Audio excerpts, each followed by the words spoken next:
The jackhammer's rhythmic pounding echoed through the quiet suburban neighborhood of Oak Ridge Hills, where perfectly manicured lawns and strict HOA regulations were sacred.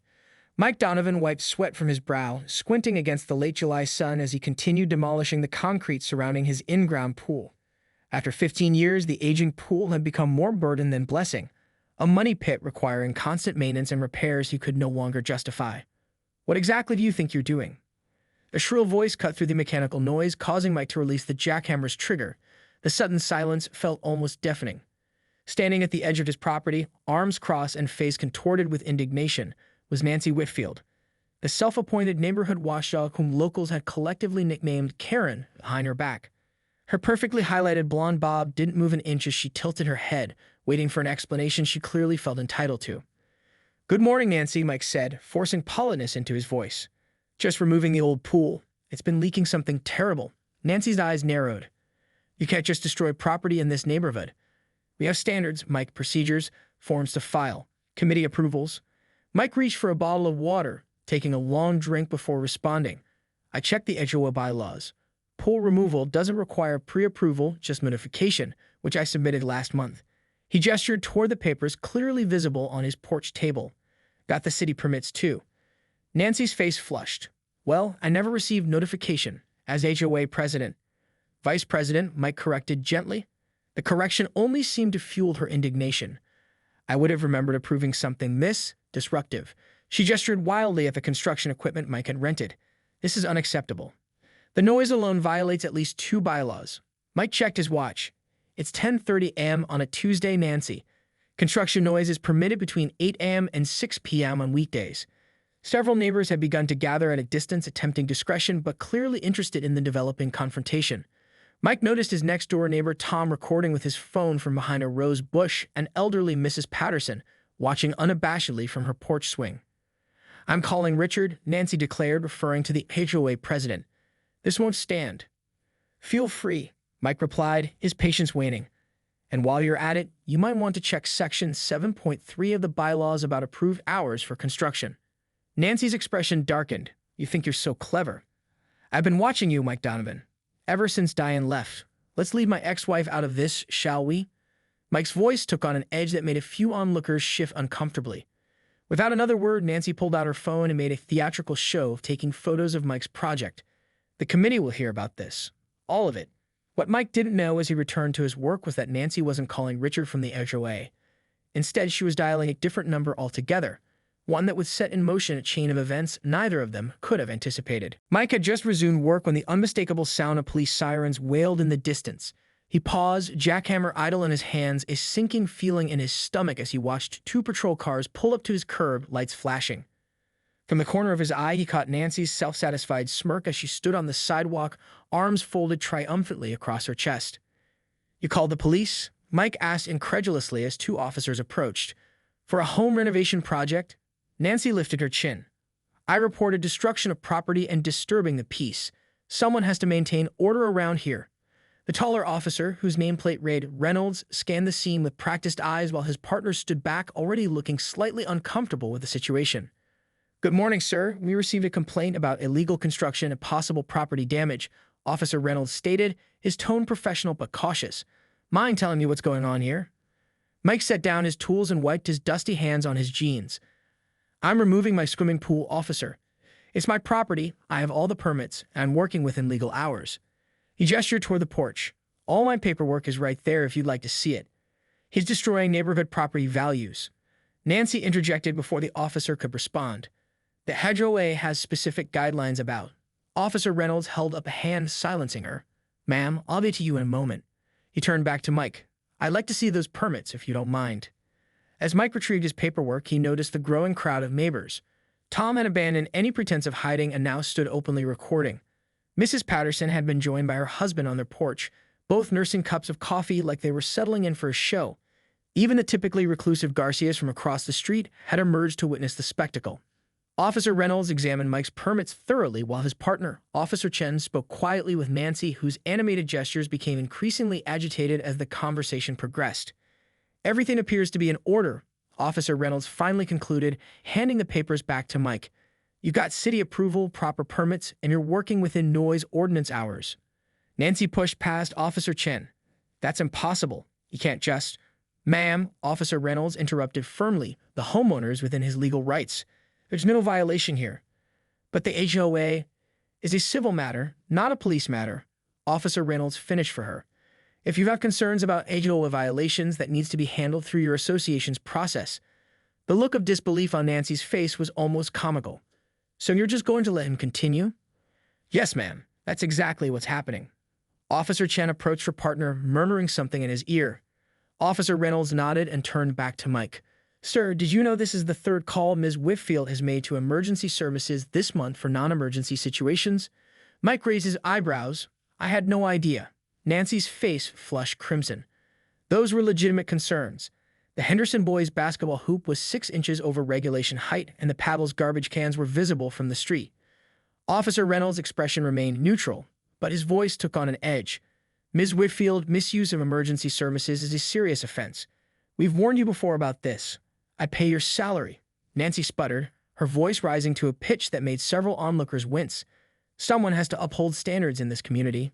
What happened next would become neighborhood legend for years to come. Ms. Whitfield, I'm issuing you a citation for misuse of emergency services, Officer Reynolds announced, pulling out his ticket book while Officer Chen moved to stand beside him. This is your third offense. Nancy's mouth opened and closed several times, her face cycling through shades of red to an alarming purple. You can't be serious. I'm protecting this neighborhood. The fine is $500. Officer Reynolds continued calmly, writing the citation. Further incidents will result in increased penalties and possible criminal charges. A soft ripple of gasps and whispers spread through the gathered neighbors. Tom, still recording, zoomed in on Nancy's face, which had frozen in a mask of shock and outrage. $500? Nancy's voice had risen to a near shriek. This is absurd. I demand to speak with your supervisor. You're welcome to contest the citation in court, Officer Chen offered. All the information is on the ticket. Mike stood quietly to the side, caught between discomfort at the public spectacle and a sense of vindication that had been years in the making. Every resident of Oak Ridge Hills had experienced Nancy's particular brand of neighborhood vigilance at some point. From monitoring grass height with a ruler to photographing improperly parked cars at holiday gatherings, her reign of petty tyranny had gone unchallenged for too long. I know all of you are enjoying this, Nancy suddenly turned to address the crowd, her voice trembling with fury and humiliation. You've never appreciated everything I do to maintain our property values. Without me, this neighborhood would collapse into chaos. Richard Porter, the actual HOA president, pushed his way through the onlookers. A tall, soft-spoken accountant who'd reluctantly taken the position when no one else volunteered, he looked thoroughly uncomfortable with the situation. Nancy, please, he said quietly. Let's discuss this privately. Discuss what? Nancy snapped. How you failed to enforce our bylaws? How you let people like him, she jabbed a finger toward Mike, do whatever they want without consequences? Richard sighed, adjusting his glasses. Nancy, I reviewed Mike's pool removal notification last month. It's completely within guidelines. I approved it myself. The betrayal on Nancy's face was palpable. You what? It's a reasonable home improvement, Richard continued. The HOA doesn't regulate removing features from one's own property, only adding or modifying them in ways that affect neighborhood aesthetics. While this conversation unfolded, Officer Reynolds handed Nancy her citation. She snatched it from his hand, crumpling it slightly in her grip. This isn't over, she hissed, glaring at Mike before turning to stomp back toward her house. The gathered crowd parted like the Red Sea before Moses. As the police officers returned to their vehicles, Officer Chen paused beside Mike. Sorry about the disruption to your work, sir. Mike shrugged. Not your fault. Thanks for handling it professionally. Once the patrol cars pulled away, the crowd began to disperse, though not without lingering glances at Nancy's house, where curtains could be seen violently fluttering as she presumably stormed through her living room. Richard approached Mike, extending his hand. I apologize for this mess. Nancy's been difficult since we voted to reduce the scope of the Architectural Review Committee. No hard feelings, Mike replied, shaking the man's hand. Though I have to admit, I didn't expect my pool removal to become neighborhood entertainment. Mrs. Patterson called from her porch. Best show we've had since the Franklin twins set off illegal fireworks last 4th of July. As laughter rippled through the remaining neighbors, Mike felt something unexpected. A sense of community he hadn't experienced since Diane left. For 3 years, he kept to himself, working long hours and avoiding neighborhood gatherings. Maybe it was time to change that. What Mike didn't realize was that Nancy Whitfield, seething behind her pristine curtains, was already plotting her retaliation. The pool incident might have ended in her humiliation, but in her mind, The war had just begun. The following week brought surprisingly pleasant developments for Mike. What had started as a simple home improvement project had somehow transformed into a neighborhood effort. Tom from next door brought over his pressure washer to help clean debris. The Garcias contributed homemade tacos and cold beer during lunch breaks. Even Mrs. Patterson rolled over her garden cart to help haul away smaller pieces of concrete. "Never seen the neighborhood pull together like this," remarked Tom as he and Mike loaded the last of the pool's metal edging into a rental dumpster. "Nancy must be losing her mind watching from her windows."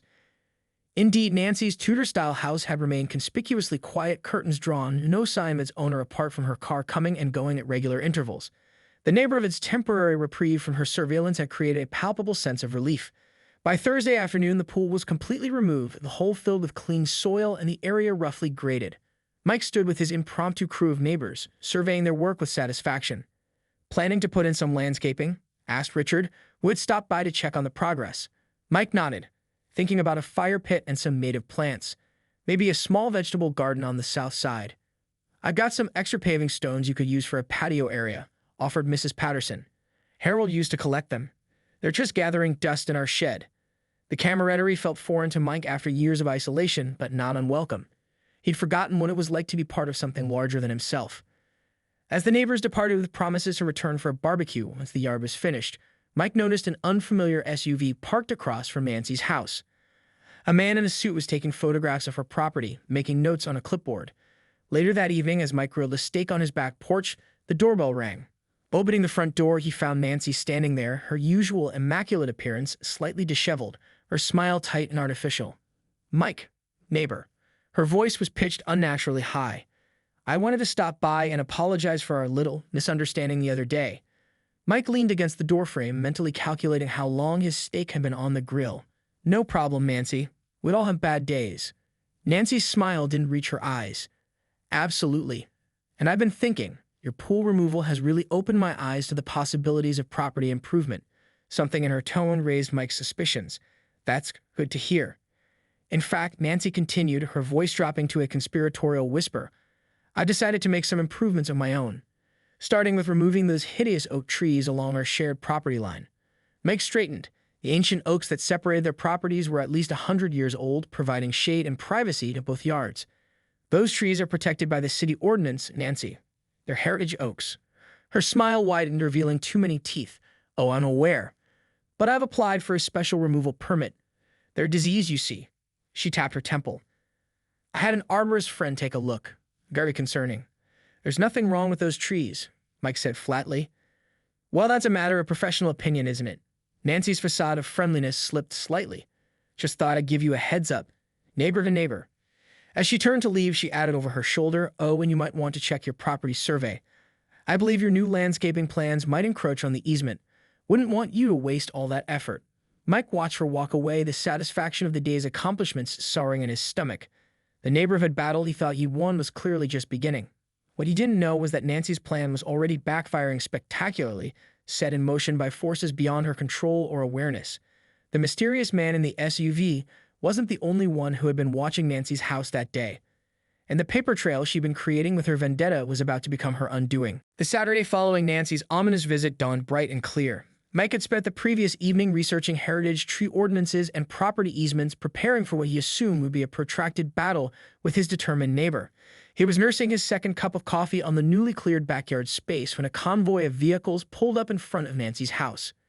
2 city-marked trucks, an unmarked sedan, and most surprisingly, Officer Reynolds' patrol car lined the curb. Mike set down his coffee and walked to his front yard for a better view.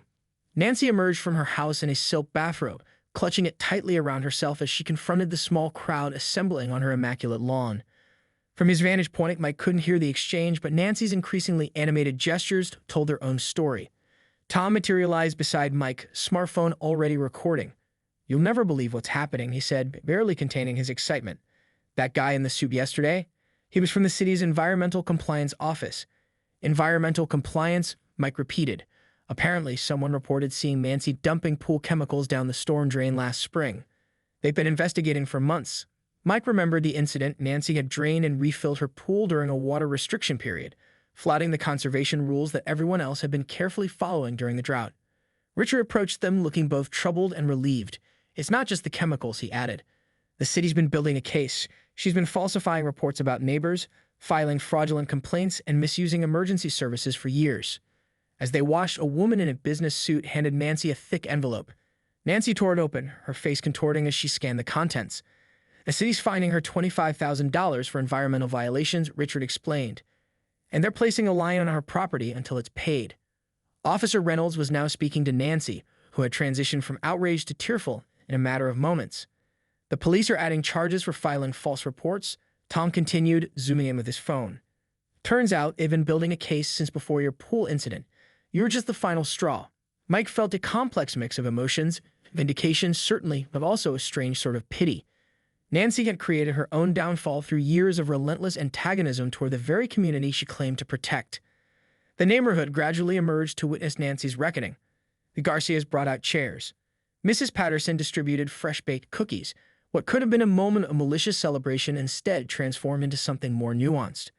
A community reclaiming its peace. By afternoon, the officials had departed, leaving Nancy alone on her front steps, the stack of papers beside her. After a long moment of hesitation, Mike crossed the street and sat down next to her, keeping a respectful distance. "I'm not here to gloat," he said quietly. Nancy stared straight ahead. "Of course you are. Actually, I wanted to say that whatever happens next, you're still part of this neighborhood." She gave a bitter laugh. "Please, they're all celebrating my downfall. They're celebrating the end of being policed by their neighbor," Mike corrected gently. "There's a difference." For the first time, Nancy seemed to deflate, the rigid persona she maintained for years collapsing in on itself. "I just want everything to be perfect," she whispered. "The rules exist for a reason." "Maybe," Mike acknowledged, "but so does compassion." They sat in silence for a few minutes before Mike stood. "The neighborhood is having a barbecue next weekend to celebrate my new backyard. You're welcome to come." Nancy didn't respond, but she didn't refuse either. 3 months later, the landscape of Oak Ridge Hills had changed in more ways than one. Mike's backyard now featured a stone fire pit surrounded by native plants and Mrs. Patterson's paving stones regularly hosting neighborhood gatherings. The heritage oak trees continued to thrive, their autumn leaves creating a canopy of gold and crimson between the properties. Nancy had paid her fines and completed community service hours at the local environmental center, learning about water conservation and proper chemical disposal. She'd stepped down from the HOA board, her position filled by Mrs. Garcia, who brought a more collaborative approach to neighborhood governance. Most surprisingly, Nancy had begun to change. It started small, not in greetings, instead of scrutinizing violations, accepting holiday cookies without inspecting them for adherence to bake sale standards. By winter, she'd even volunteered to help coordinate the neighborhood's annual toy drive. The transformation wasn't instant or complete. Old habits occasionally resurfaced and trust rebuilt slowly. But as Mike watched her carefully hanging lights for the winter festival, consulting the community-approved decorating guidelines only once, he recognized something important. Sometimes the most fitting justice isn't punishment, but the chance to become something better than you were before. And in the end, that was exactly what had happened in Oak Ridge Hills. Not just for Nancy, but for all of them.